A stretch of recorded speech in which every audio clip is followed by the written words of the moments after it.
नमस्कार. सादर करत आहोत ठाणे वार्ता. ठळक घडामोडी. नवीन दिघा रेल्वे स्थानक या महिना अखेरपर्यंत सुरू होणार. अवैध रेती उत्खनन प्रकरणी कारवाईत 50 लाखांचा मुद्देमाल नष्ट. आणि जिल्हा लोक न्यायालयात 48,988 प्रकरणात 128 कोटींची रक्कम तडजोडी पोटी मंजूर. या आणि इतर घडामोडी विस्तृतपणे पण काही क्षणातच. आपण पाहत आहात श्री स्थानक वाहिनी, ठाणे जिल्ह्याचं मुख्य व्यासपीठ. ठाणे वार्ता पहा श्री स्थानक वाहिनीवर. आता सकाळी 9:15 पासून रात्री 9:15 पर्यंत ठाणे वार्ता, ठाण्यातील पहिलं दृकश्राव्य माध्यम. ठाणे वार्ता आणि श्री स्थानक वाहिनीचं लाईव्ह स्ट्रीमिंग.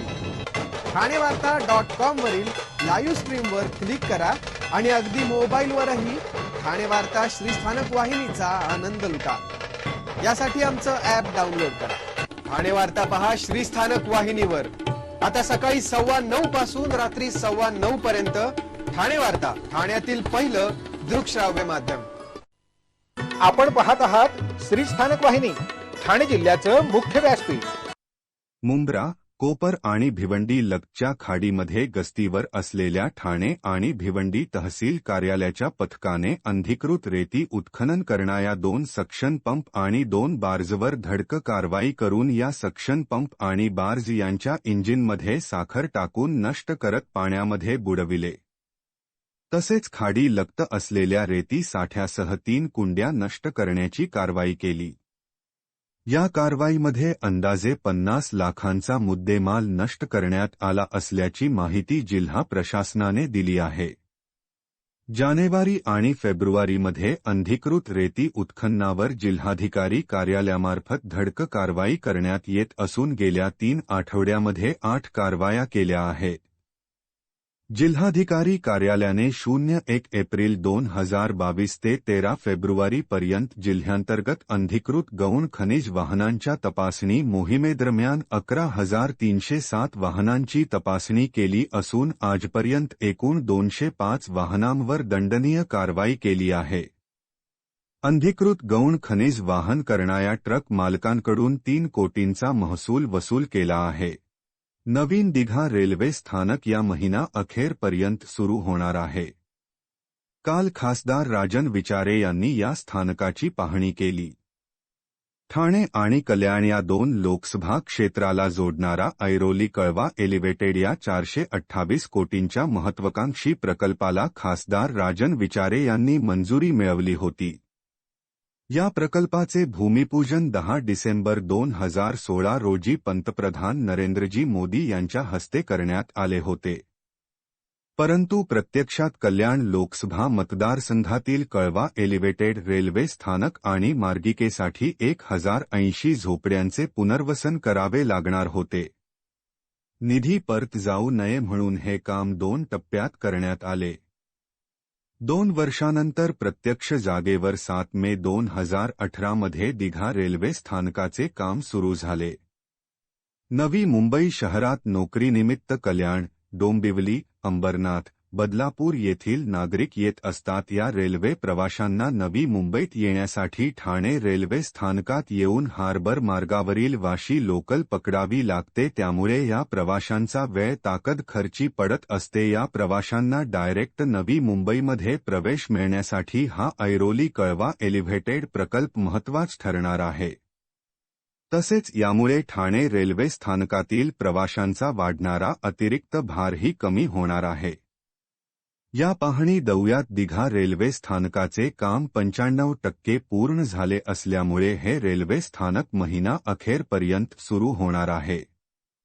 कल्याणचे खासदार श्रीकांत शिंदे यांच्या हस्ते मुंब्रा कळवा विधानसभा मतदारसंघातील 29 कोटी रुपयांच्या विविध विकासकामांचे भूमिपूजन झाले. यामध्ये मुंब्रा, कळवा, खारीगाव या भागातील रस्ते काँक्रिटीकरण, जलवाहिनी टाकणे, शौचालयांची उभारणी, विसर्जन घाट, अभ्यासिका या विकासकामांचा भूमिपूजन करण्यात आले. खासदार श्रीकांत शिंदे यांच्या खासदार विशेष निधीतून ही विकासकामे मार्गी लागणार आहे. कल्याण लोकसभा मतदारसंघात येणाऱ्या मुंब्रा कळवा येथे विविध विकास कामांचे भूमिपूजन करण्यात आले आहे. यामध्ये ठाणे कळवा येथील उड्डाणपुलाचे मास्टिक पद्धतीने डांबरीकरण, खारीगाव परिसरातील विविध रस्त्यांचे काँक्रिटीकरण, पारसिक नगर येथील दशक्रिया विधी जेट्टी दुरुस्ती, खुला रंगमंच उभारणे आणि जलवाहिनी टाकणे अशा विविध कामांचे भूमिपूजन करण्यात आले. मुंब्रा येथील गणेश विसर्जन घाटाचे लोकार्पणही करण्यात आले. तर मुंब्रा शहरातील विविध रस्त्यांचे आणि इतर विकासकामांचेही यावेळी खासदार श्रीकांत शिंदे यांच्या हस्ते भूमिपूजन करण्यात आले. ठाण्यामधील राष्ट्रीय स्वयंसेवक संघाचे ज्येष्ठ स्वयंसेवक अच्युत वैद्य यांच अल्पशा आजारानं निधन झालं. ते 95 वर्षांचे होते. त्यांनी भाभा अणु संशोधन केंद्रात काम केलं. ठाण्याच्या राष्ट्रीय स्वयंसेवक संघाच्या जडणघडणीमध्ये तसेच ठाणे जनता सहकारी बँकेच्या स्थापनेमध्ये त्यांचा अत्यंत मोलाचा सहभाग होता. संघाच्या संघटनात्मक दृष्टीने अनेक दायित्वे अच्युतरावांनी समर्थपणे पार पाडली होती. त्यांच्या पश्चात मुलगा, स्नुषा, मुलगी, जावई, नात, नातू तसेच पणती असा परिवार आहे. आपण पाहत आहात श्री स्थानक वाहिनी, ठाणे जिल्ह्याचं मुख्य व्यासपीठ. ठाणे वार्ता पहा श्री स्थानक वाहिनीवर. आता सकाळी 9:15 पासून रात्री 9:15 पर्यंत ठाणे वार्ता, ठाण्यातील पहिलं दृकश्राव्य माध्यम. ठाणे वार्ता आणि श्री स्थानक वाहिनीचं लाईव्ह स्ट्रीमिंग ठाणेवार्ता.com वरील लाईव्ह स्ट्रीमवर क्लिक करा आणि अगदी मोबाईलवरही ठाणे वार्ता श्री स्थानक वाहिनीचा आनंद लुटा.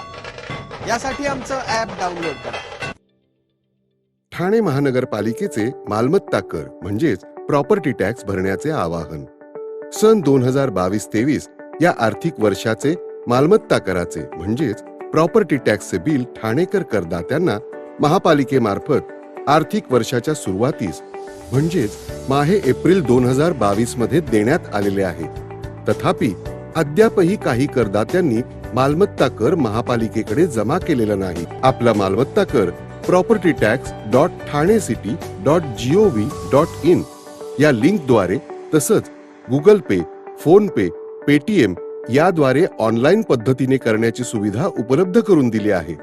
शनिवार, रविवार व सार्वजनिक सुट्टीच्या दिवशी नागरिकांना मालमत्ता कर भरणे सोयीचे व्हावे याकरता महापालिकेचे मालमत्ता कर संलग्न कार्यालय या दिवशी कार्यान्वित ठेवण्यात आलेले आहे. तरी मालमत्ता कर वसुलीची अप्रिय कारवाई टाळण्याच्या दृष्टिकोनातून मालमत्ता कर भरून महापालिकेस सहकार्य करावे. डॉक्टर आणि रुग्णांचं पिढ्यानपिढ्यांचं जिव्हाळ्याचं नातं म्हणजेच doctor Bedekar hospital.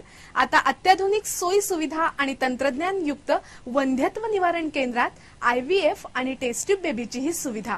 Doctor Bedekar hospital, महर्षी कर्वेपथ, ठाणे. 65 वर्षांची निरंतर सेवा. ठाणे वार्ता पहा श्री स्थानक वाहिनीवर. आता सकाळी 9:15 पासून रात्री 9:15 पर्यंत ठाणे वार्ता, ठाण्यातील पहिलं दृकश्राव्य माध्यम. आपण पाहत आहात श्री स्थानक वाहिनी, ठाणे जिल्ह्याचं मुख्य व्यासपीठ. Khelo India youth games kabaddi स्पर्धेत महाराष्ट्राचं प्रतिनिधित्व करणारा कोनगाव येथील क्षितिज ठोंबरे याने कांस्यपदक जिंकत महाराष्ट्राची मान उंचावली आहे. मध्य प्रदेशमध्ये नुकत्याच झालेल्या Khelo India youth games kabaddi स्पर्धेत त्यानं कांस्यपदक जिंकले आहे. भिवंडीतील कोनगावचा क्षितिज चेरोबा क्रीडा मंडळातर्फे गेली 8 वर्षे कबड्डी खेळतोय. क्षितिज हा कर्नाटकच्या धारवाड येथील RLS महाविद्यालयातील वाणिज्य शाखेचा विद्यार्थी आहे. त्याच्या यशाबद्दल कोनगावच्या नागरिकांनी ढोल ताशांच्या गजरात मिरवणूक काढत त्याचं स्वागत केलं. त्याच्यावर सर्व स्तरांतून कौतुकाचा वर्षाव होत होता. महाराष्ट्र नवनिर्माण सेनेच्या वतीने क्षितिज ठोंबरे याचा सत्कार करण्यात आला. वागळे इस्टेट येथे एका नराधमाने एका अल्पवयीन मुलीचा विनयभंग करण्याचा प्रयत्न केल्याचा प्रकार समोर आला आहे. मुख्यमंत्री एकनाथ शिंदे याच्या वाढदिवसानिमित्त लहान विद्यार्थ्यासाठी वागळे इस्टेट परिसरातील श्री आनंद दिघे उद्यानात चित्रकला स्पर्धेचे आयोजन केले होते. यामध्ये RJ ठाकूर, ज्ञानोदय वगैरे शाळांमधून सुमारे 2,500 विद्यार्थ्यांनी भाग घेतला होता. या स्पर्धेत भाग घेतलेल्या आपल्या मोठ्या मुलीस परत आणण्यासाठी आपल्या 6 वर्षीय लहान मुलीसह आलेली आई या मुलीला समोरील बागेत खेळण्यास सोडून मोठ्या मुलीस आणायला गेली होती. त्यावेळी एका व्यक्तीने या 6 वर्षीय मुलीस फूस लावून त्या बागेतून काही अंतरावरील एका रिक्षात बसविले आणि अश्लील चाळे केले. तेव्हा या मुलीने रडायला सुरुवात केली, म्हणून त्या व्यक्तीनं तिला परत ग्राउंडवर सोडण्याचा प्रयत्न केला. त्यावेळी रडण्याच्या आवाजाने आणि ती पर्यंत तिच्याच शोधात असलेल्या आईच्या दृष्टीस ती पडली. आईने आरडाओरड केली असता ती व्यक्ती पळून जाऊ लागली. पण तिला काही लोकांनी पकडले आणि पोलिसांच्या हवाली केले. केवळ नशीब बलवत्तर होते म्हणून फार मोठा अनर्थ टळला खरा, परंतु या घटनेमुळे पालकात आणि लहान मुलात आक्रोश आणि भीतीचे वातावरण निर्माण झाले आहे. एवढ्या मोठ्या प्रमाणात आयोजन असल्या ठिकाणी पोलीस बंदोबस्त का नव्हता असा प्रश्न आपने उपस्थित केला आहे. तायक्वांदो असोसिएशन ऑफ महाराष्ट्राचे महासचिव संदीप ओंबासे यांची आशियाई तायक्वांदो युनियन संघटनेच्या वित्त, फायनान्स आयोग समिती सदस्यपदी नुकतीच नियुक्ती करण्यात आली. नाशिक येथील राष्ट्रीय तायक्वांदो स्पर्धेच्या दरम्यान इंडिया तायक्वांदो अध्यक्ष आणि महाराष्ट्र ऑलिम्पिक असोसिएशनचे महासचिव शिरगावकर आणि इंडिया कोरिया जागतिक तायक्वांदोचे समन्वयक किराश बेहेरा यांच्या हस्ते नियुक्ती प्रमाणपत्र देऊन गौरवण्यात आले. आशियाई तायक्वांदो युनियनच्या विकासासाठी विविध उपक्रम अंतर्गत राबवण्यात येणाऱ्या तायक्वांदो खेळाच्या सुविधा आणि व्यवस्था याचे आर्थिक नियोजन आणि आयोजन सुव्यवस्थित होण्यासाठी आणि ओंबासे यांनी तायक्वांदो या खेळासाठी दिलेल्या योगदानाची दखल घेऊन त्यांची निवड केल्याचे आशियाई तायक्वांदो संघटनेचे अध्यक्ष क्यू सिओक ली यांनी सांगितले. ओंबासे यांनी आतापर्यंत 22 राज्यस्तरीय, 8 राष्ट्रीय आणि 2 आंतरराष्ट्रीय स्पर्धा खेळल्या आहेत. जिल्ह्यामध्ये झालेल्या लोक न्यायालयात 48,968 दाव्यांमध्ये 128 कोटींची रक्कम तडजोड म्हणून मंजूर करण्यात आली. जिल्हा विधी सेवा प्राधिकरणाचे सचिव ईश्वर सूर्यवंशी यांनी ही माहिती दिली. जिल्हा न्यायालयातील प्रकरणांमध्ये 47 कोटी, मोटार वाहन अपघात प्राधिकरणात 35 कोटी रुपयांची रक्कम मंजूर करण्यात आली. महसुली दाव्यांमध्ये 13 कोटी, 20 बिलांपोटी 7.25 कोटी तर पाणी बिलापोटी 5 कोटींची रक्कम तडजोड म्हणून मंजूर करण्यात आली. कामगार न्यायालयातील लोक न्यायालयात सुमारे 3.25 कोटींची रक्कम तडजोड म्हणून मंजूर झाली. या लोक न्यायालयामध्ये 2,29,000हून अधिक प्रकरणं तडजोडीसाठी ठेवण्यात आली होती. त्यापैकी 48,988 प्रकरणांमध्ये तडजोड होऊ शकली. जिल्ह्यातील लोक न्यायालयात 48 कोटी रुपयांची तडजोड मंजूर करून ठाणे तालुक्यानं प्रथम, उल्हासनगरनं द्वितीय तर बेलापूरनं तृतीय क्रमांक पटकावला. या लोक न्यायालयासाठी 88 पॅनेलची नियुक्ती करण्यात आली होती. आपण पाहत आहात श्री स्थानक वाहिनी, ठाणे जिल्ह्याचं मुख्य व्यासपीठ. ठाणे वार्ता पहा श्री स्थानक वाहिनीवर. आता सकाळी 9:15 पासून रात्री 9:15 पर्यंत ठाणे वार्ता, ठाण्यातील पहिलं दृकश्राव्य माध्यम. ठाणे वार्ता आणि श्री स्थानक वाहिनीचं लाईव्ह स्ट्रीमिंग ठाणेवार्ता.com वरील लाईव्ह स्ट्रीमवर क्लिक करा आणि अगदी मोबाईलवरही ठाणे वार्ता श्री स्थानक वाहिनीचा आनंद लुटा. यासाठी आमचं ॲप डाउनलोड करा. ठाणे वार्ता पहा श्री स्थानक वाहिनीवर. आता सकाळी 9:15 पासून रात्री 9:15 पर्यंत ठाणे वार्ता, ठाण्यातील पहिलं दृकश्राव्य माध्यम. आपण पाहत आहात श्री स्थानक वाहिनी, ठाणे जिल्ह्याचं मुख्य व्यासपीठ. आपण आपले कार्यक्रम अथवा बातम्या आम्हाला thanevarta@gmail.com या आमच्या ईमेलवर कळवू शकता. ठळक घडामोडी शेवटी पुन्हा एकदा. नवीन दिघा रेल्वे स्थानक या महिना अखेरपर्यंत सुरू होणार. अवैध रेती उत्खनन प्रकरणी कारवाईत 50 लाखांचा मुद्देमाल नष्ट. आणि जिल्हा लोक न्यायालयात 48,988 प्रकरणात 128 कोटींची रक्कम तडजोडी पोटी मंजूर. या होत्या ठाणे वार्ता. आपली एखादी बातमी बघायची राहून गेल्यास आपण आमच्या ठाणेवार्ता.in या संकेतस्थळाला किंवा फेसबुक पेज तसंच यूट्यूब चॅनेलला अवश्य भेट द्या. मग पुन्हा भेटू पुढील बातमीपत्रात फक्त श्री स्थानक वाहिनीवर. धन्यवाद.